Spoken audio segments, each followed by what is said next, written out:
Isang mapagpalang hapon po sa ating lahat mga kabayan. Yes, malaking biyaya po mga kabayan ang balita natin sa ating mga manunood, no?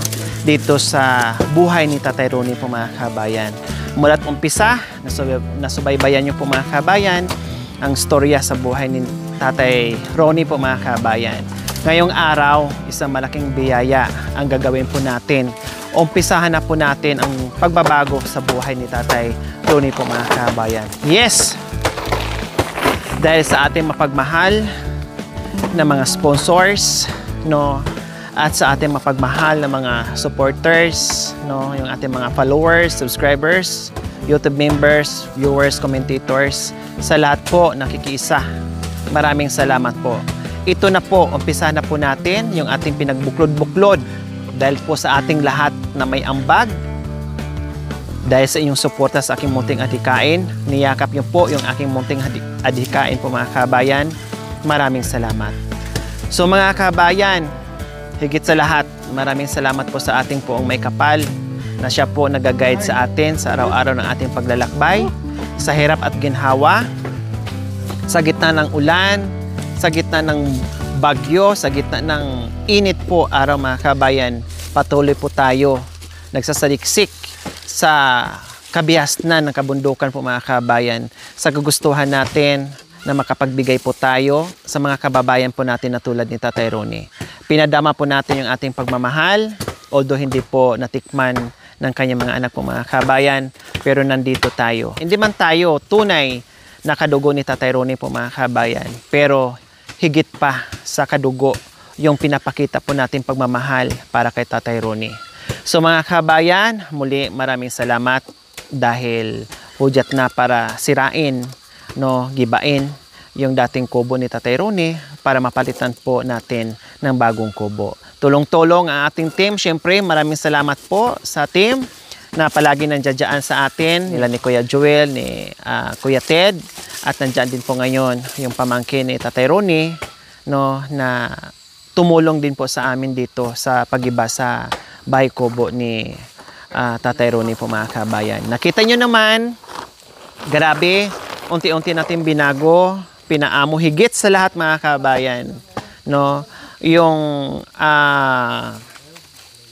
pagmamahal ni Tatay Ronnie na pinapakita din po sa ating mga kabayan. Nakita nyo naman po na talagang daman niya yung pinapakita natin sa kanya at yung kanyang pakikisama, yung kanyang tuwa, galak, saya dyan sa puso niya mga kabayan, na matagal na panahon na hindi niya naramdaman yung mga kabayan, na kahit papaano ngayon ay unti-unti po natin ginising yon, na ang sarap sa pakiramdam na makikita natin yung mukha ni Tatay Ronnie na napakasaya, no? Bakas naman talaga sa mga mata at sa mukha ni Tatay Ronnie yung kagalakan sa nangyayari ngayon sa buhay niya dahil sa ating pagmamahal. Kaya lagi kong sinasabi po mga kabayan, hindi lang po yung ating mga sponsors, yung team, pati tayong lahat ay nakaambag sa ginagawa natin araw-araw. Kaya hindi ako magsasawang magpapasalamat po sa ating lahat. No, of course, dahil sa inyong tiwala, pagyakap, no, at sa pagsuporta na walang sawang manood without skipping ads, lahat tayo ay nakatulong. Kaya maraming salamat po. Hindi pa to nagtatapos mga kabayan. Maraming nag-alala. Pinadama na ni Madam Lori yung pagmamahal ni Tatay Ronnie na hindi po naibigin ng mga anak. Baka pagkatapos ng bahay ay maninibago si tatay, hahanapin niya yung kalinga na pinapakita natin. Yes, nandito pa rin po tayo. Huwag po kayong mag-alala. Sa abot ng aking makakaya, no, kahit natapos na yung bahay ni Tatay Ronnie, nandito at nandito pa rin po tayo. Hindi man tayo araw-araw makapunta, pero titiyakin ko po na makabisita po tayo sa abot ng aking makakaya. No, lagi kong sinasabi, no, ay nakadepende po tayo sa sitwasyon, no, dahil marami din po tayong tinutulungan sa iba't ibang panig ng kabundukan po mga kabayan. At sa abot ng aking makakaya, makapasyal at makabalik pa rin po ako dito kay Tatay Ronnie. Okay, so ayan po mga kabayan, inuumpisahan na po ang pagiba ng bahay kubo ni Tatay Ronnie mga kabayan. Pasensya na po, hindi po natin pwedeng i-save o manatiling nakatayo yung bahay kubo ni Tatay Ronnie. Kasi na-explain ko na rin po yan sa live na sabi ko po, itong part na lupa na kung saan nakatirik yung or nakatayo yung kubo ni Tatay Ronnie, yung part mga kabayan na matibay yung lupa at medyo patag. No, medyo patag.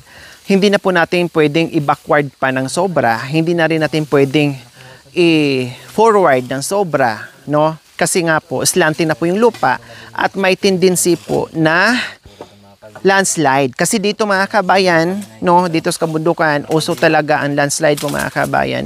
So kung pipilitin po natin na wag sirain tapos doon natin itayo sa slanting na lupa na hindi nabangin, no? So magtatayo tayo tapos kakainin lang din, lalamunin ng landslide po mga kabayan. Sayang naman. O ingat ha, baka mabagsakan ha. Dandahan lang. Huwag mo na kayong pumasok. O. Ayan mga kabayan, no? Sobrang rupok. Ayan. Akala mo lang malalaki. Pero kinain na rin po ng ano. Pero in fairness po mga kabayan, walang anay. Walang anay. Marupok lang po talaga siya. Dahil sa katandaan at sa tagal na panahon. So, marupok lang. Walang anay po mga kabayan. Kuya Ted, huwag na natin tanggalin yung poste ni. Yung mga kahoy na ano, ilagay natin dyan. Para pag nagpatag tayo, ay may ano na.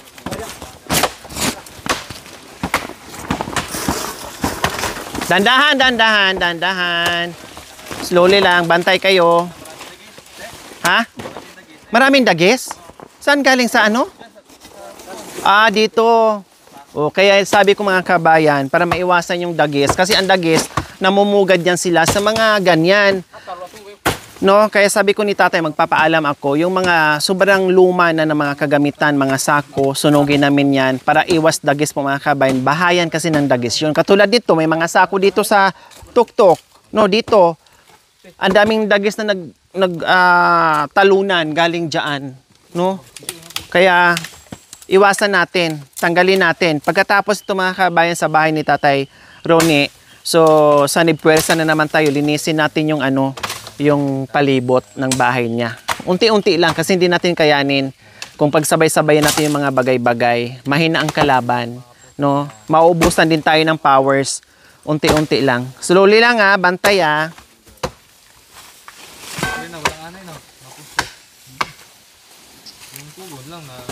So ayan si Tatay Ronnie mga kabayan, pinagmasdan lang niya.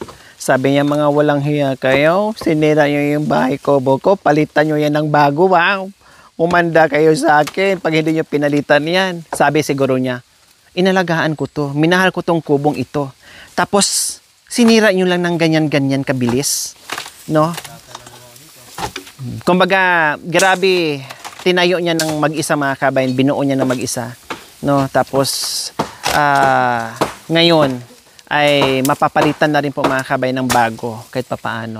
Oh, grabe, talagang tinitingnan niya, tinititigan niya. Tinandaan niya ang mga pagmumuka sa sumira ng kanyang bahay. Sabi niya, humanda kayo ngayon sa akin. Tumawas na tayo. Okay lang sinira namin? Ha? Ayos lang? Ayos lang sinira namin? Ha? Oh, okay. Mukhang naluha-luha kayo eh. Habang pinagmasdan nyo na sinisira yung bahay kubo nyo, papalitan naman natin ng bago yan. Ha? Bago. Oh. Main baldog. Ganito. Oh, ganito daw. Oh, imustra niya, imustra ni engineer.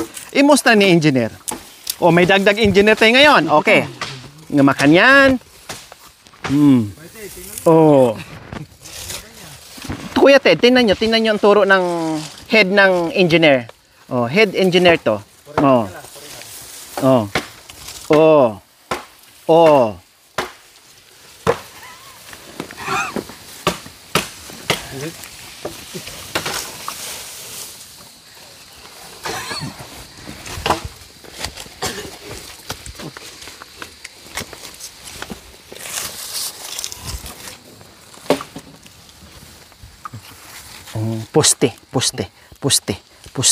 Poste daw yan, mga poste. Magaling niya. Husto ya.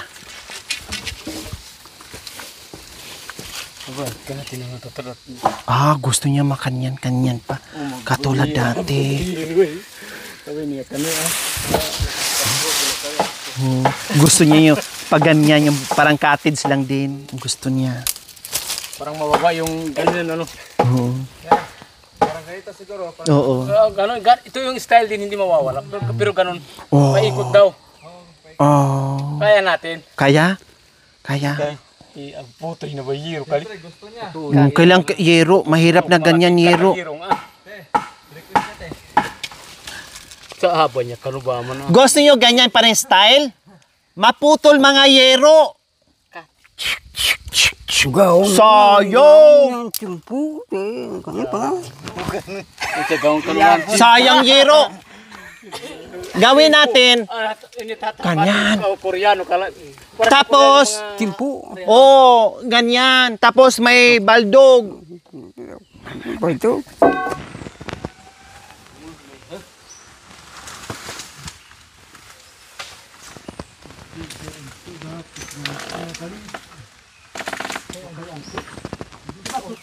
Taronin. Ganay. Si Tatay Ronnie, tawagin mo. Paalisin mo dyan. Baka madaganan. Ano niya apoy, mamatay. So ito po mga kabayan, hayaan na siyang nakatayo dyan. Kasi ilagay namin yung mga natanggal na mga kahoy dyan para mapatag namin. Parang fins at tambakan mga kabayan para flat yung ano, yung lupa.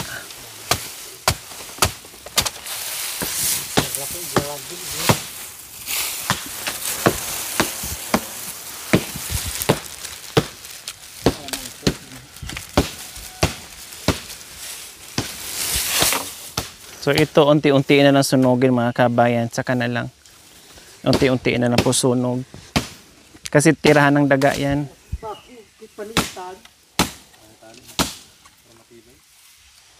Mas tabi magpapalibutan na kaya.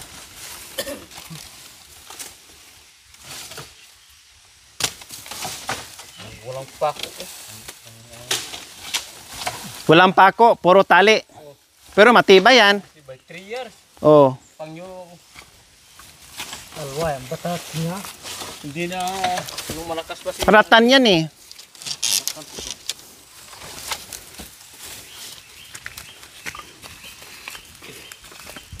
Kati puro subitak ba?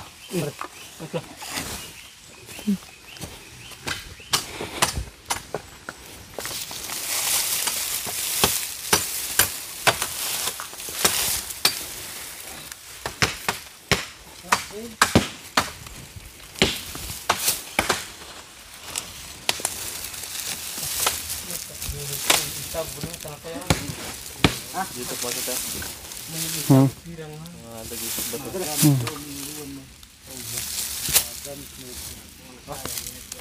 Nanghinayang. Nanghinayang si Tatay Ronnie. meron naman sa bago doon. Tatay Ronnie! Woo! Tinitingnan niya kung pwede pa. Lahat ng bagay sinisinop niya mga kabayan pero hindi na pwede kasi marupok na. Woo! Makakapal pero pwede pa to. Pati alambre oh talagang pinagtatabi pa niya oo.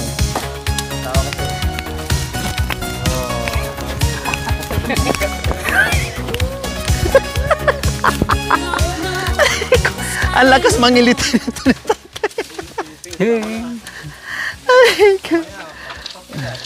Kasi parang ano siya eh, parang malungkot siya. Gusto pa niyang i-save yung mga tinatanggal. No? Talagang sobrang sinop ni tatay. Kaya hindi naman pwede. Kasi magbabasura lang tayo, mag-ano lang tayo dyan, magkakalat lang tayo. No? And then, bahayan ng mga RET.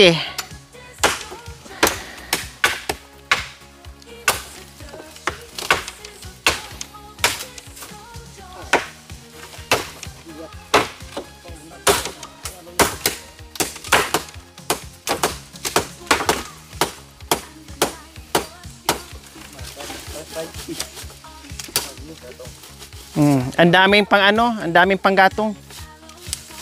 Pero magdala pa rin tayo ng ano, kalan.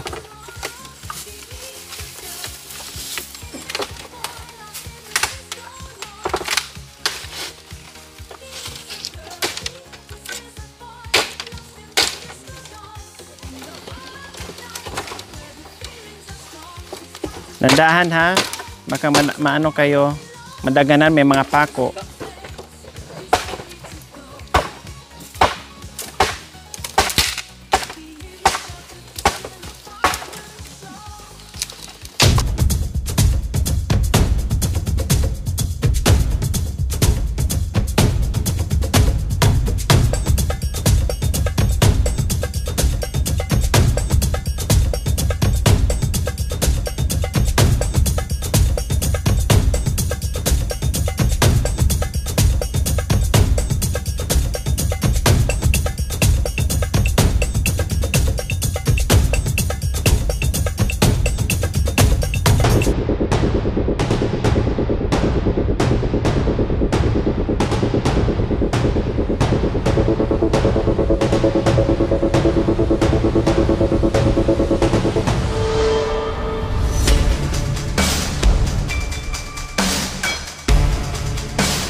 Ayun o, katulad nito, akala nyo buo pa. Pero wala nang laman, oh. Oh. Oh, di ba? Balat na lang natira, oh.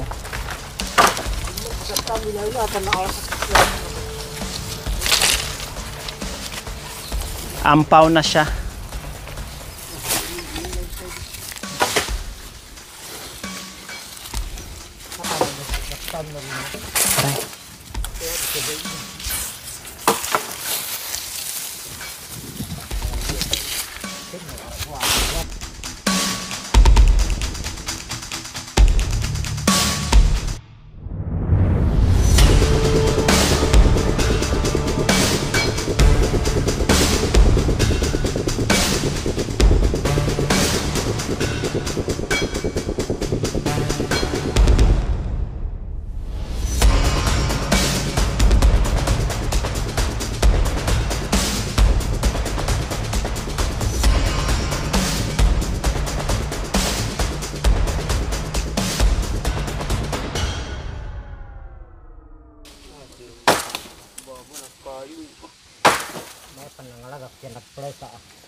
Wah, kan hati sih kau kai ni putus pa.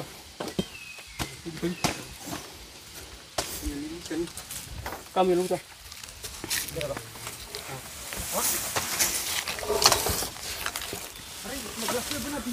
Kuya, baka maano ka? Bantay ka.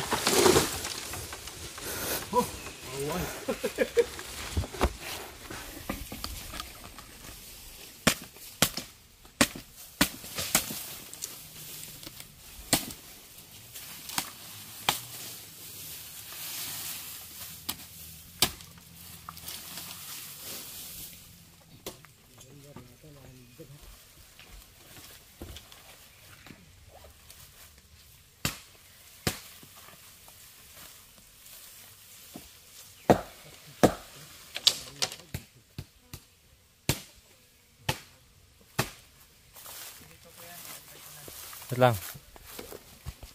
Ayun, yun, yun, yun. Ayun. May bubwit. Ayun, bubwit oh. Ha? Bubwit. May bubwit po mga kabayan. Yung anak, o di ba? Bubwit mga kabayan. Nakasiksik kasi makapal yung kugon po mga kabayan. Di ba? Kaya kailangan talaga lahat ng mga naano dito pagkatapos linisin or sunugin po mga kabayan. So ayan, itumba na po natin.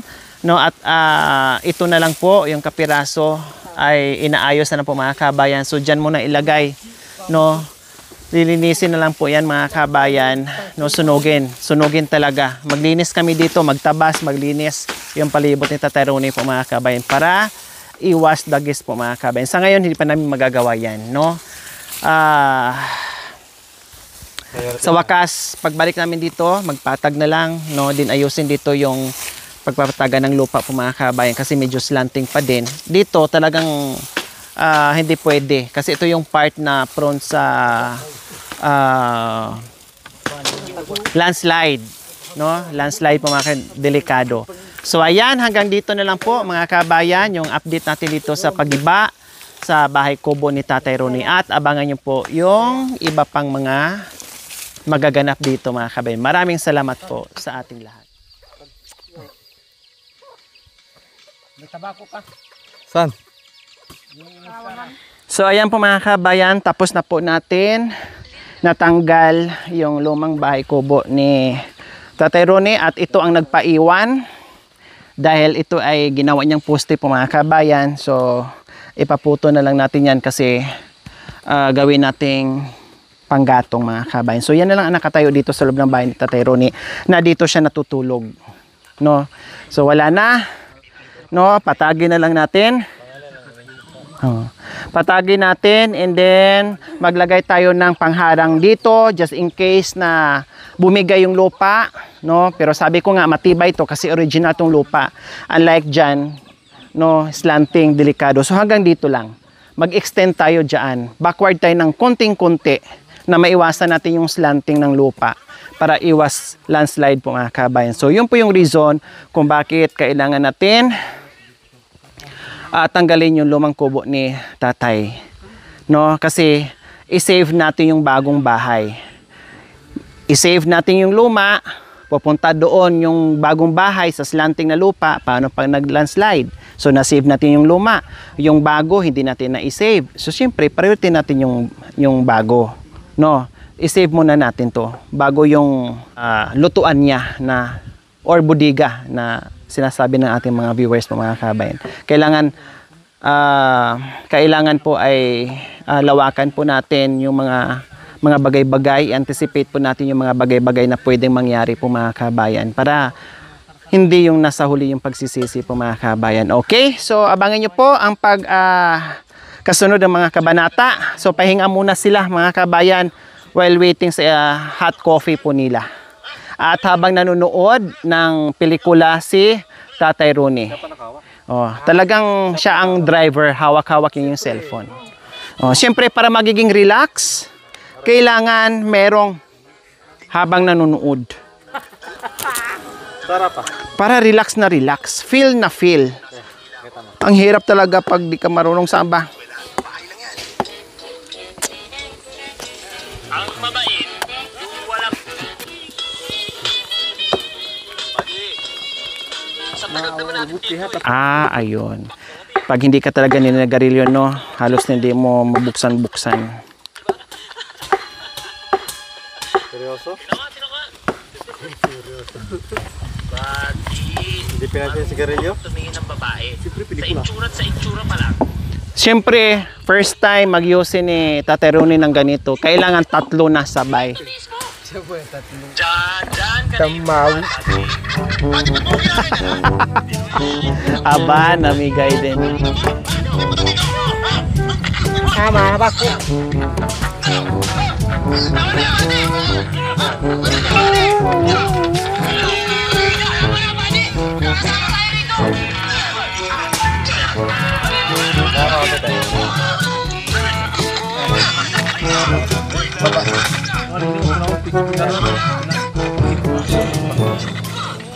Para hayahay.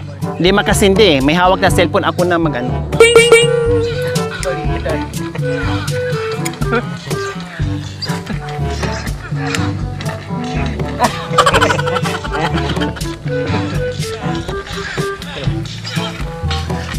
Yung hindi nagyuyuse, merong lighter. Yung nagyuyuse, walang lighter. Kapag yung lighter na. Akin na yung lighter kasi baka kasi mga kabayan, yung mga pinupuntahan ko na mga malalayo, no, walang lighter. So kailangan Boy Scout palagi, Girl Scout palagi. May dala-dala akong lighter. Hindi naman ako nag-use, pero hindi ko nawawalan. Sa wallet or sa bag, meron talaga akong lighter. Palay. Bilang ka na lang. Palay. Palay? Palay. Tukain. Palay. Palay, magpalay tayo, magtanim ng palay? O mag-ani?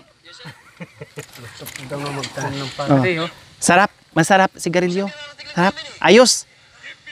Hayahay talaga to. Ako na, taghawak. Sige, manood ka lang dyan. Hawakan.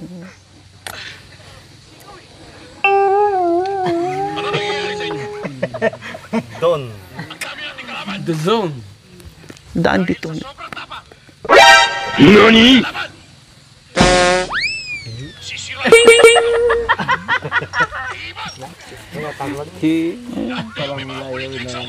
Anak na ba man kanu? Bitaw kanu ba man? Bitaw ng hilugar. Di anak na kanu ba man na boy bata ko na nyeri kay. Saya pinaglaro si Garillo. Tumagan dia tay. Meron iba, marunong ah. Kami meron. Tayo nga, labas! Siyempre po mga kabayan, bago po natin umpisahan magtayo sa bagong pag-asa para dito kay Tatay Ronnie, yung bagong bahay po na pagmamahal po natin sa Kanya. Of course, unang-una, magpasalamat po tayo sa Panginoong Diyos at sa ating mapagmahal na mga very generous sponsors po mga kabayan. Walang iba. Loving sponsor from Canada, Ma'am Agnes Balutan Mata and Ma'am Norma Balutan from Toronto, Canada. Ma'am Erlinda Mateo Ramos from Susan, California. Shout out din kay Ma'am Ador, Ma'am Herminia, Sir Randy, and Sir Jimmy.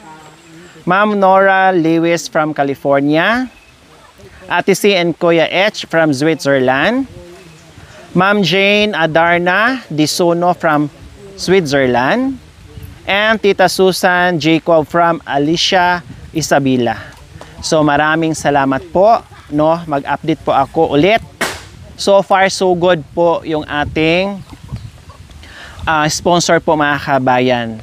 Sa nais magdagdag, okay pa rin po mga kabayan kasi medyo malaking expenses po natin dito kasi magiging 4 yung ating karpintero po mga kabayan, more or less magiging 4 po sila. Siyempre malayo ito sa Kabihasnan, no? Napag-usapan namin na dito na magstay yung ating mga karpentero para hindi na ako sundo-sundo, no? Hindi masaya yung oras.